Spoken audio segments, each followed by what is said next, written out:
বিসমিল্লাহির রহমানির রহিম। আসসালামু আলাইকুম। এমএন ব্লগ থেকে আমি নাসরিন রহমান আবারও হাজির হয়েছি নতুন একটা ভিডিও নিয়ে।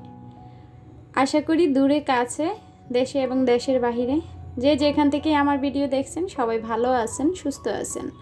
আলহামদুলিল্লাহ আমরাও ভালো আছি। তো আজকে সকালবেলা থেকে ভিডিও করা আরম্ভ করলাম। কয়েকদিন আগে আমি দারাজ থেকে অর্ডার করে আমার শখের কিছু জিনিস এনেছি। তো আসলে সেগুলা ভিডিও করা হয়নি। আজকে যেহেতু আমি সেগুলা দিয়েই আমার কিচেন রুমটা অর্গানাইজেশন করব, ডেকোরেশন করব, তো ভাবছি আজকেই আপনাদের সঙ্গে সেই ভিডিওটা শেয়ার করি।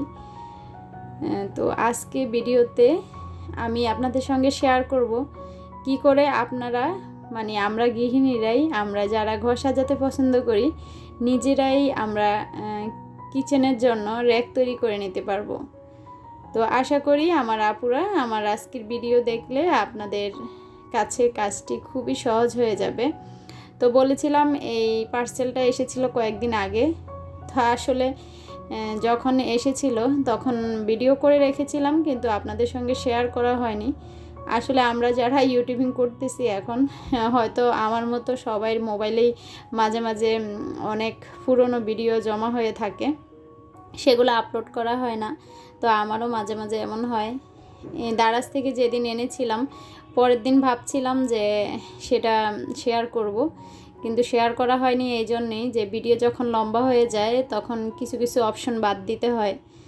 তো দারাজ থেকে কি এনেছি আপনাদেরকে দেখাচ্ছি। তো এটা আজকে দেখানোর কারণে ভালোই হলো, কেননা আমি কিন্তু আজকে এই জিনিসগুলো দিয়ে কাজ করেছি, তাই আগের ভিডিওটা যেদিন এনেছিলাম এটার সঙ্গে রেখে দিয়েছি। তো আমি আসলে আমার এটা অর্ডারের জিনিসটা পেয়ে খুবই খুশি হয়েছি, কেননা মাশাল্লাহ অক্ষত অবস্থায় পেয়েছি।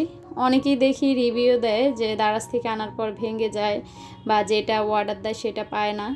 তো আমি পেয়েছি আলহামদুলিল্লাহ, আল্লাহর কাছে লাখো শুক্রিয়া। তো বুঝতেই পারছেন এগুলা কাচের জার।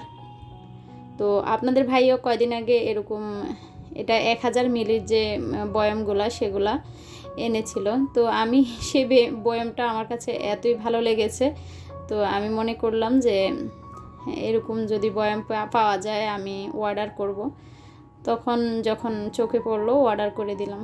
তো এই যে আজকের ভিডিও, আজকে আমি এগুলা ক্লিন করেছি, ক্লিন করে তারপর এগুলা শুকাতে দিয়েছি। তো শুকাতে দেওয়ার পর আমার মনে হলো যে যেদিন আমি অর্ডারি পণ্যটা পেয়েছিলাম সেদিনকার ভিডিওটা আমার করা আছে, তো একসাথে জুড়ে দেই। তো যাই হোক, আজকে চলে আসলাম নাস্তা বানানোর জন্য। আর আজকে খুবই সিম্পল নাস্তা বানাচ্ছি। আজকে অনেক কাজ আছে, আপনাদের সঙ্গে সব শেয়ার করব। আমার প্রিয় আপুরা যারা ধৈর্য ধরে আমার ভিডিও দেখেন, আশা করি আপনাদের ভালো লাগবে, শেষ পর্যন্ত অবশ্যই দেখবেন। তো এখানে আমি রুটি ভেজে নিচ্ছি। রুটিগুলো আসলে আমি ভাজিনি, আমার নিসামণি ভেজেছিল আজকে রুটি। আমি যখন এই কাজগুলো করেছিলাম ও এসেছে, বললাম আম্মু আমি রুটিটা ভেজে নেই। তো যাই হোক, রুটি ভাজা হয়ে গিয়েছে, আর সাথে আমি আলু ভাজি করেছি। আর কিছুই করিনি আজকে, কেননা আলু ভাজি হলে আমার বাচ্চাদের ডিমও লাগে না। তো যখন ওরা জিজ্ঞেস করলে যে ডিম খাবে তখন ভেজে দেই, আর না হয় এই যে আলু ভাজি, ডাল ভাজি এগুলো ওদের খুব পছন্দ। তো যাই হোক, আপনাদের ভাইয়া কিন্তু চলে গিয়েছে। বাচ্চাদের যেহেতু স্কুল বন্ধ, তো ওরা তো এখন বাসায়, আমি ওদেরকে নিয়েই নাস্তাটা খেয়ে নেব। তো নাস্তা খেয়ে কিন্তু আজকে আমার বাহিরে যেতে হবে। আর যাওয়ার কারণ এই যে বলতেছি, তো বুঝতেই পারছেন কেন যাচ্ছি। আসলে হলুদ মরিচগুলো এনেছি আজকে 1 সপ্তাহ হয়েছে। তো আনার পরেই এত আসলে আমি এগুলা নিয়ে ফেরায় ভুগছি যে ছাদে দেই, দেখা যায় একটু পর পর বৃষ্টি আসে, আবার নিয়ে আসি। এমন করতে করতে আজকে আমি ভাবলাম যে আজকে শুকাক আর নাই শুকাক, আমি এগুলাকে ভাঙিয়ে আনবো। তো আপনাদের ভাইয়া আসলে খুব ব্যস্ত থাকে, ওনাকে দিল এগুলা কবে হয় আমার ঠিক নেই, তাই আসলে এই কাজগুলো আমি নিজেই করে নেই। যেমন হলুদ মরিচটা নিজেই কিনা হয়েছে, এখন আবার নিজেই ভাঙিয়ে এনেছি, নিজেই রান্না করব। তো তার মাঝেও আসলে মজা আছে, যারা আসলে আমরা করি তারা জানি। তো যাই হোক, সেখান থেকে এসে আমি এসেছি আবার একটু কাঠের দোকানে। আর দেখেন কি সুন্দর একটা সেলফ বানিয়ে রেখেছে, দেখে ভালো লাগছে। তা আমি ওনাকে বলছিলাম কত টাকা বিক্রি করবেন, তো উনি নাকি কার জন্য এটা বানিয়েছে, তাই আর এটা বিক্রি হবে না। তো যাই হোক, আমিও কিন্তু একটা কিউট জিনিস অর্ডার করে এসেছি। তো কি অর্ডার দিয়ে এসেছি পরবর্তী ভিডিওতে আপনাদের সঙ্গে শেয়ার করব। আর এখানে আসার কারণ হলো আমি এখান থেকে ছোট 2 পিস কাঠের টুকরা নেব, আর আজকের সেই টুকরা দিয়েই হবে আমার DIY বলতে পারেন, বা কিচেনটাকে একটু নতুন করে ডেকোরেশন করব। তো এই যে বাসায় এসে পড়লাম, হলুদ মরিচ আমি এভাবে খুলে ফ্যানের নিচে রেখে দিয়েছি। ফ্যান চালাইনি, মানে একটু খুলে রেখেছি ডাইনিংয়ের উপরে, কেননা এভাবে না রাখলে যে গরম ভাব সেটাতে কিন্তু সমস্যা হবে।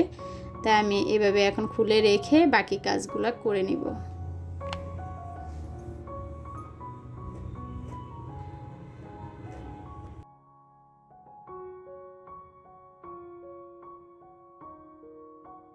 চলে আসলাম আমার DIY বলেন, পুরনো জিনিস রিসাইকেল, এটাই আর কি।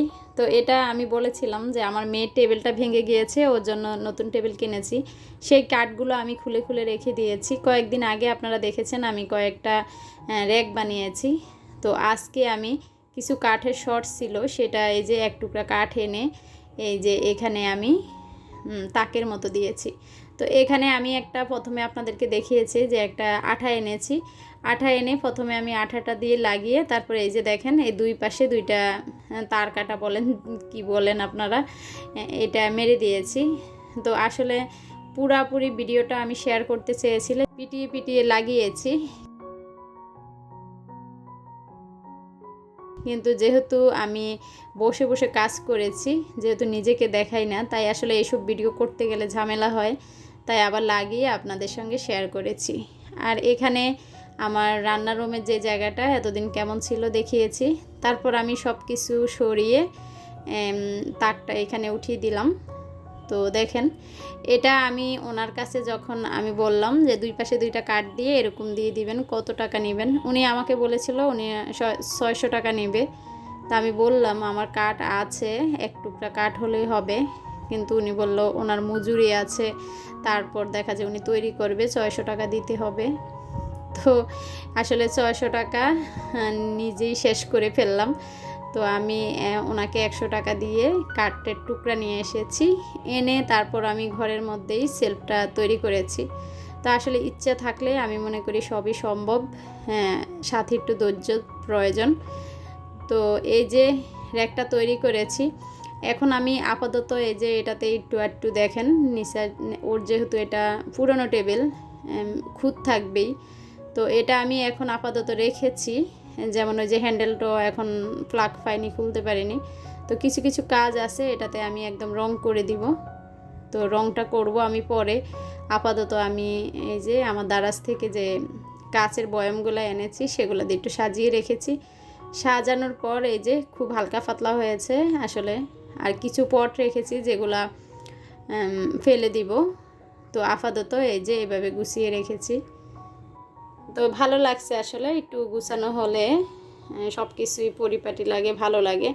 তো এতদিন এই যে সামনের জায়গাটা অনেক বদ্ধ হয়েছিল, এখন একদম মুছতে টুছতে আমার সমস্যা হবে না। তো এখনও কিছু কিছু জিনিস আছে, কোথায় কোথায় সেট করব সেটা আমি আপনাদের সাথে পরে শেয়ার করব। আর মেস স্ট্রিপটা প্রায় এক তাক খালি হয়ে গিয়েছে, যেহেতু কিছু কিছু পট আমি ফেলে দিব। তো সেটা খালি হওয়ার পর সেখানেও আসলে রান্না করা হাঁড়ি পাতিলগুলো আমার রাখা যাবে। তো এই যে আমার কিচেন নতুন করে ডেকোরেশন কেমন হয়েছে অবশ্যই আমার প্রিয় আপুরা আমাকে জানাবেন। তো আমার কাছে আসলে ভালোই লাগছে, আসলে নিজে যেটা চাই সেটা যদি হয়ে যায় সবার কাছে ভালো লাগে। আর এই যে লাল র্যাকটা আপাতত ওখানে রেখেছি, এটাতে আমি যে নুডলসগুলো থাকে সেগুলো সাজিয়ে রাখবো।